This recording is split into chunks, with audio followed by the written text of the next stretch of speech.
N'hésitez pas à liker la vidéo si elle vous plaît et si vous êtes nouveau sur la chaîne, n'oubliez pas de vous abonner et d'activer la notification pour ne rater aucune de nos prochaines vidéos. On commence. Asalaamaaleykum sama gars yi siyaar naa leen mbaa yéen a ngi am tawfeex ak taysiir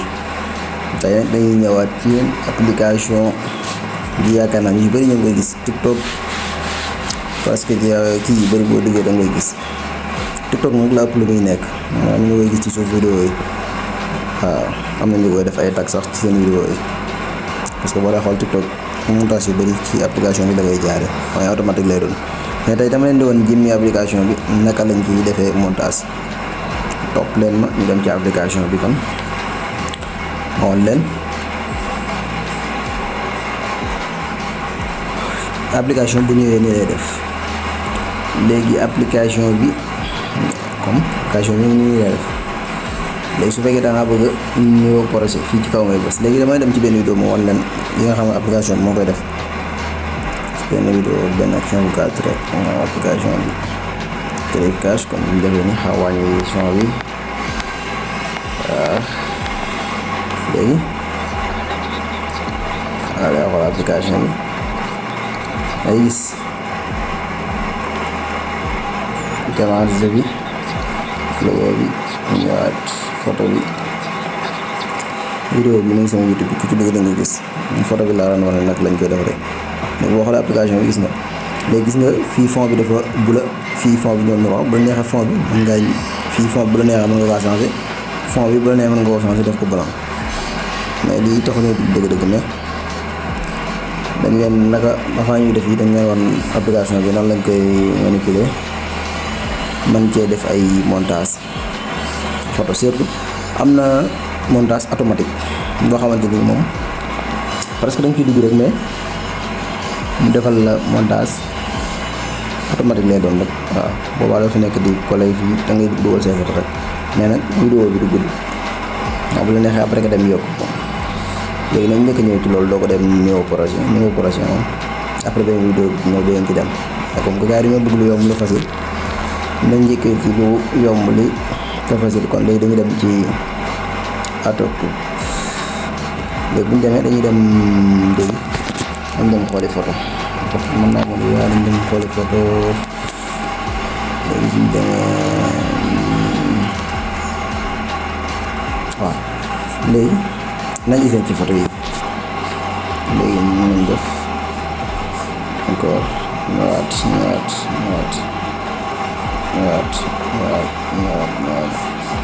léegi gën nañ 9 photo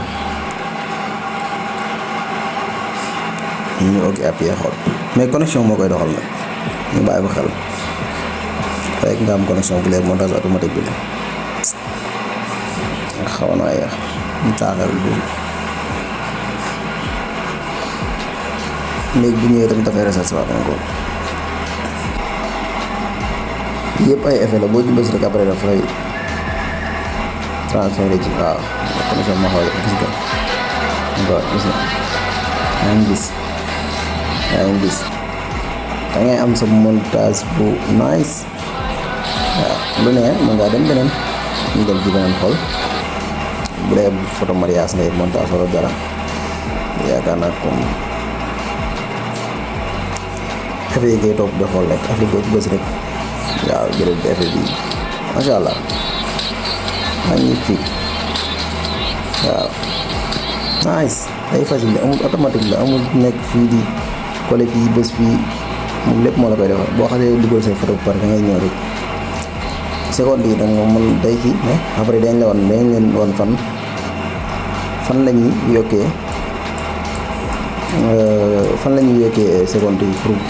vidéo mën a gudd bi xam lii 11 secondes bi la waaw oui waaw gis nga macha allah ñu dem ci biir xool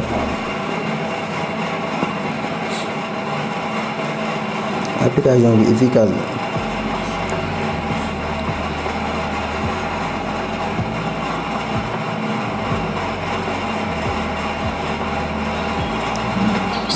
encore gis nga soo ci sonn say photo yëpp ñëpp la koy defaree maa ngi si bëgg de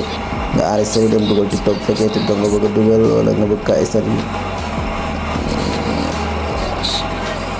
xaajowul ngay jàng montage pour mën ko nice. ok léegi dañ leen woon naka ngay def pour vidéo bi waaw bi moom pour nii taxu leen kaa jóg ay bëri la am ay mucce la am léegi même bu fekkee ne 4 secondes yi fi ñëw yaa ngi gis 4 secondes 5 secondes 9 secondes photo bu nekk li muy jiite son bi moo nekk su fekkee da nga ko bëgg a changer son bi nga ko changer xaar yokk son tuuti bu neexee nga dem jëli sa propre son nga def ko ci waaw parce que